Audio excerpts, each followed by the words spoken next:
Hi. Good morning, everyone. Thank you for the opportunity to come along and speak about some of the work that we're doing in response to some of the presentations you've already heard. So I'm Kate Pascall, Policy Planning Manager at Hutt City Council, and Chris Page is here with me, Intermediate Policy Planner in my team. So I wanted to talk to you this evening about some of the upcoming district plan changes, both in response to recent central government legislation change and also some future changes through our full district plan review. I'll give a bit of an overview and then I'll hand over to Chris to speak to the detail.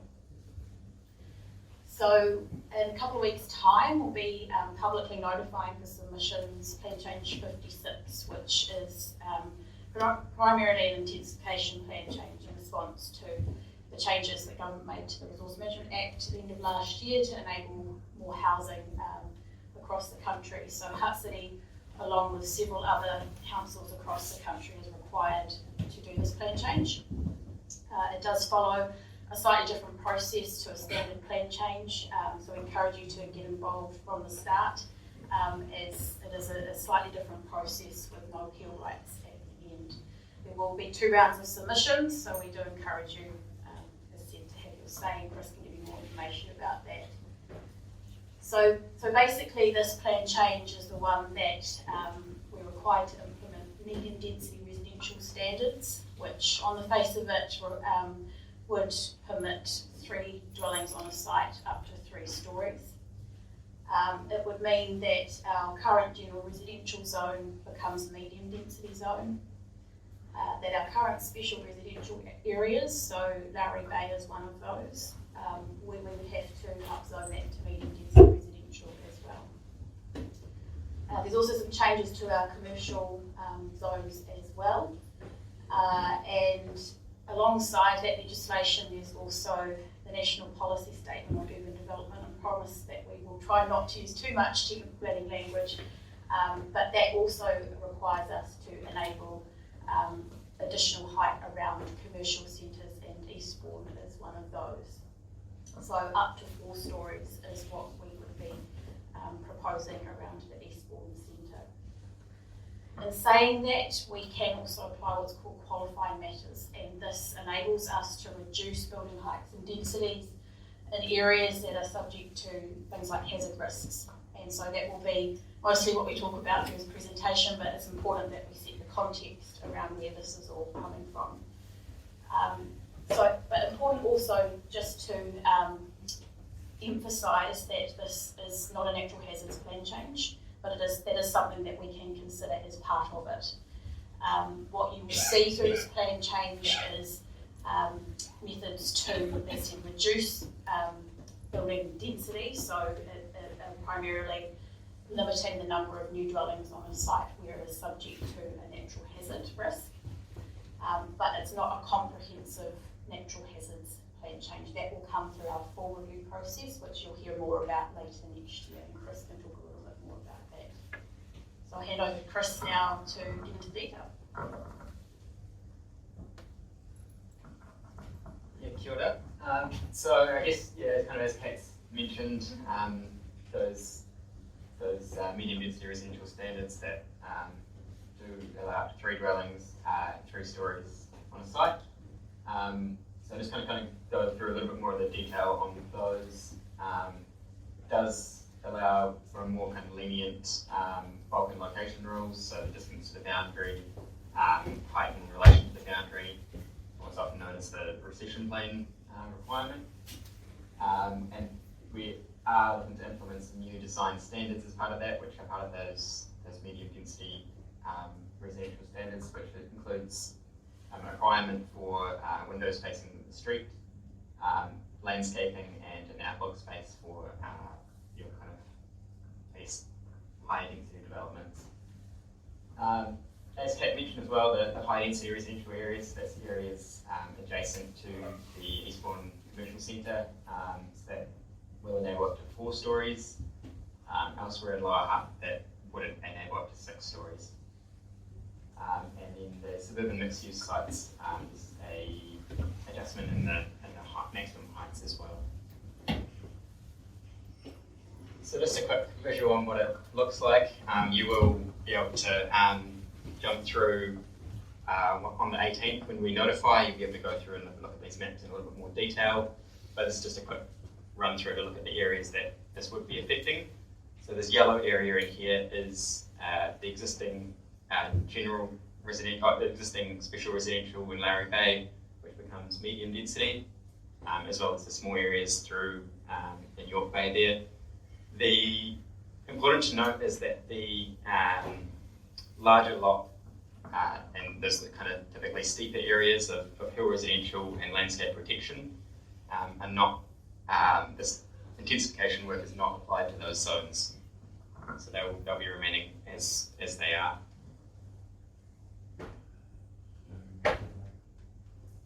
So again, just kind of, I'll just quickly skip through these ones, give you a second to look at them. And you see there around the Eastbourne Centre is where that higher density zone sits.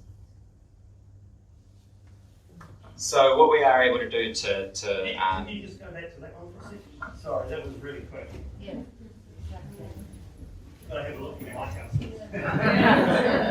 Yeah, as I said, on the 18th, these maps will be available online. You can look at a little bit more detail then and get involved and make a submission too. So the way that we are able to limit some of that high density, particularly, it is through natural hazard risk.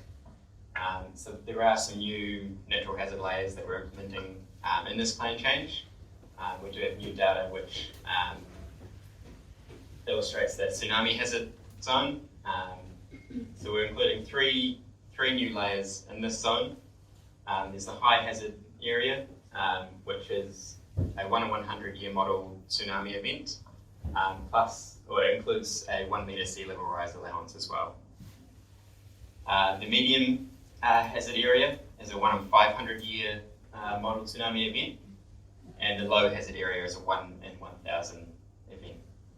So what we're proposing in these areas is the high hazard area, resource consent is required for more than 2 dwellings on the site.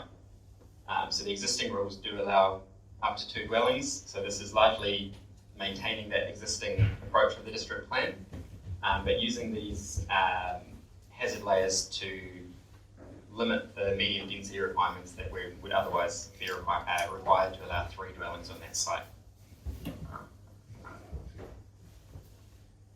And so this is just again a run through of where those layers sit.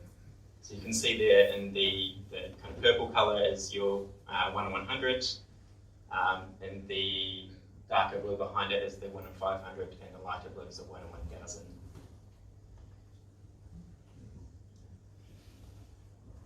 With the meter of sea level rise? With the meter of sea level rise, yes.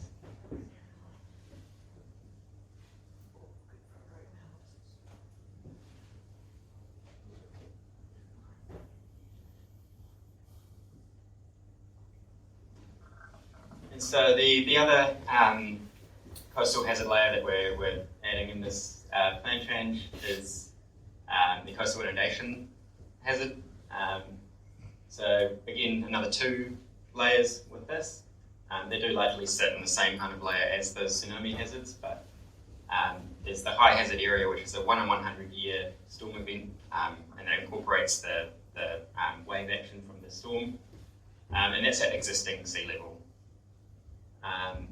And then there's the medium hazard area, which again is a 1 in 100 year storm event and that wave action, but it also includes a sea level rise, and that sea level rise modelling also includes that vertical land movement.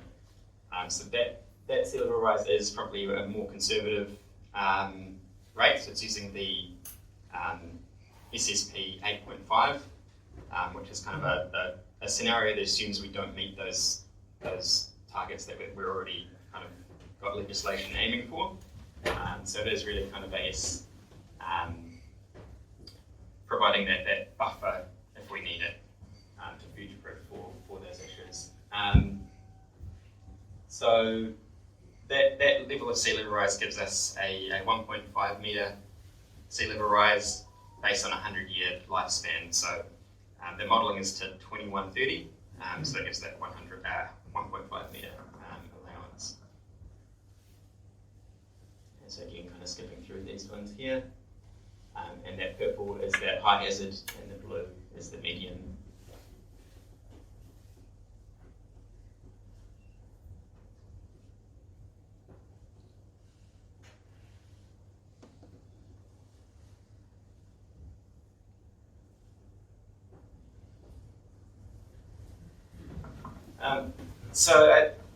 We'll run through quickly the plan change process. So this plan change, as I mentioned before, it will be notified on the 18th.